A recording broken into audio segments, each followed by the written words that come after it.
भाइयों नमस्कार। ये खेत भाइयों कोसा 13-235 की पेड़ी है। और इस खेत में सबसे ज़्यादा समस्या जो आ रही है, और किसान भाइयों के फ़ोन भी आ रहे हैं कि कोसा 13-235 की पेड़ी नहीं फूट रही। और ये किसान भाइयों की समस्या ज़्यादातर की है। और जो समस्या 0118 में थी कि पेड़ी नहीं फूट रही, वही समस्या कोसा 13-235 में भी। ये देखिए 1 महीना इसकी कटाई को हो चुका है, लेकिन अभी देख लो कितनी पेड़ी फूट रही है। ये देखो बहुत कम ही पेड़ी फूटी है, लगभग 20% ही अभी पेड़ी फूटी है। और सब बूढ़े अखोड़ के भी देखे तो भाइयों उसमें भी यही समस्या है। या तो भैया इसका तो एक ही काम हो सकता है, या तो मल्चर घुमवा दो इसमें, क्योंकि मल्चर से एक तो सब मूड़े एक सार हो जाते हैं, जैसे ये कालापन है ये भी ख़त्म हो जाएगा। और दूसरा भाइयों इस पर एक फंगीसाइड और एक इंसेक्टिसाइड का ड्रिंचिंग करनी पड़ेगी जड़ पर, तभी जाकर ये फुटेगी। वरना भाइयों मूड़े के मूड़े गल जाते हैं। कोसा 13-235 में ये पिछले साल इतनी समस्या नहीं थी, फुट्टी पिछले साल भी कम थी। और भाइयों इसकी जुताई खुदाई भी करवानी पड़ेगी, तभी जाकर इसमें सक्सेस मिलेगी। क्योंकि भाइयों NPK वगैरह भी इसमें डालना पड़ेगा नीचे ही जड़ में, तब जाकर ये अच्छी तरीके से इसका उत्पादन लिया जा सकता है। ये देखो वो पेड़ी 1 महीना हो गया लेकिन फुट्टी नहीं अभी। और इधर भी देख लो, ये तो चलो आप छिल रही है। दूसरा भाइयों कोई भी एक इंसेक्टिसाइड इमीडा वगैरह और कोई भी एक फंगीसाइड जो नॉर्मल सा भी थाइफोनेट मिथाइल या कार्बोनेजिम मैनकोजिब कोई सा भी लेके भाइयों आप उसकी ड्रंचिंग कर दें पौधे पर, मतलब कि पौधे की जड़ पर और जो ठूट होती है उस पर। और उससे पहले भाइयों अगर आप मल्चर घुमवा देंगे जो पत्ती को भी और घास को भी ख़त्म कर देगा, और इसका जो ऊपर का कालापन है उसे भी ख़त्म कर देगा, उससे पेड़ी बहुत अच्छी फूट के आएगी। और भाइयों एक आता है, या तो इफ्को का DAP आता है लिक्विड DAP, या यारा का सैनिफोस आता है।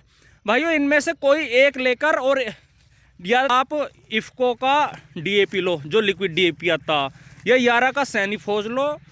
इन दोनों में से एक लेना है आपको 500 ml प्रति एकड़। दूसरा लेना है इमीडा क्लोरोपिड जो भाइयों आपको लेनी है 250 ml प्रति एकड़। और तीसरा लेना है आपको कोई भी फंगीसाइड ले सकते हैं, थाइफोनेट मिथाइल वगैरह, और या 200 ग्राम प्रति एकड़, या कार्बोनेजिम मैनकोजिब वगैरह वो भी आप 200 ग्राम प्रति एकड़ ले सकते हैं। कहने का मतलब यह है एक फंगीसाइड, एक इंसेक्टिसाइड और एक लिक्विड DAP, ये लें, तीनों की ड्रंचिंग कर दें, उसका बहुत बढ़िया रिजल्ट मिलेगा। और आप 0118 की पेड़ी हो या 13-235 की काय पर भी कर सकते हैं, बहुत अच्छे रिजल्ट मिलते हैं। ये देखो भाइयों इसे भी लगभग 1 महीना हो गया, किसान भाई ने इसमें भी जुताई करवा दी, लेकिन इसमें इन्होंने ड्रंचिंग वगैरह नहीं करवाई अभी, ना कोई फंगीसाइड या इंसेक्टिसाइड। तो भाइयों इसमें भी अभी पेड़ी हल्की फूट रही है, ये देख लो। तो भाइयों पेड़ी हल्की फूटेगी तो उत्पादन भी कम ही निकलता है। इसलिए भाइयों शुरू में सबसे मेन चीज़ है पौधे का जमाव, दूसरा कल्ले। जिन्होंने ये सब बढ़िया ले लिए ना, तो भाइयों स्प्रे वगैरह तो कीटों का रोकथाम वगैरह तो बात की बात है। सबसे पहले काम है मतलब कि फुटाओ, जमाओ और फुटाओ, जमाओ और फुटाओ। जिसने किसान भाई ने अच्छे ले लिए तो भाइयों उनका उत्पादन भी अच्छा ही मिलता है। तो भाइयों इस चीज़ का ध्यान रखें। और 13 बीजों पर, नए बीजों पर किसान भाई इसलिए ही भज रहे हैं क्योंकि 13-235 या 0118 पौधा अच्छा निकल गया तो पेड़ी में किसान भाई दिक्कत आ जाती है कि भाई पेड़ी नहीं हो रही।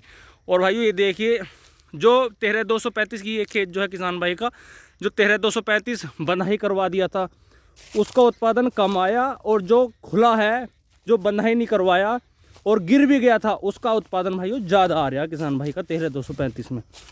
ये भी एक नोट करने वाला पॉइंट है।